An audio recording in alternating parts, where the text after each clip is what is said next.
Le Royaume-Uni n'en a pas terminé avec l'Union européenne. Si la date du Brexit semble se confirmer pour le 31 janvier, Londres ne va pas pour autant couper tous les ponts dans la foulée. Une période de transition va s'ouvrir pour permettre un retrait sans trop de heurts. Ce délai sera aussi l'occasion de négocier le futur partenariat entre les États membres et les autorités britanniques. Ce sera une première.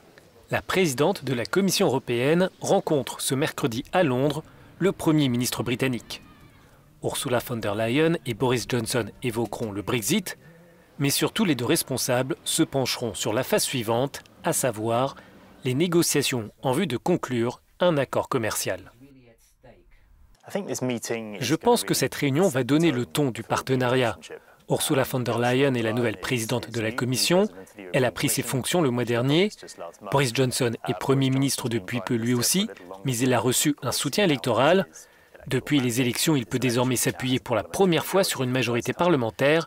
Il a davantage les mains libres en interne pour poursuivre son agenda. Le responsable britannique dit vouloir un accord ambitieux avec l'Union européenne, sans pour autant apporter de précisions sur les contours de ce compromis. L'accord de libre-échange entre les États membres et le Canada est souvent présenté en exemple dans les discussions. Le Canada représente le modèle le plus proche des accords de libre-échange conclus par l'Union. Il semblerait que ce soit la voie que souhaite suivre le Royaume-Uni. Ce qui est très intéressant, c'est que pour la première fois de l'histoire commerciale, je pense, il s'agira d'une négociation qui partira d'une relation étroite vers un partenariat plus flottant. Mais c'est une course contre la montre qui commence. Le Brexit est prévu pour le 31 janvier et Boris Johnson ne veut pas étendre les négociations au-delà de 2020. Les incendies en Australie et la question migratoire à Malte, voici en bref le reste de l'actualité européenne. L'Union européenne est prête à venir en aide à l'Australie pour faire face aux feux de forêt. Le président du Conseil européen assure que les États membres sont disponibles pour apporter toute forme d'assistance.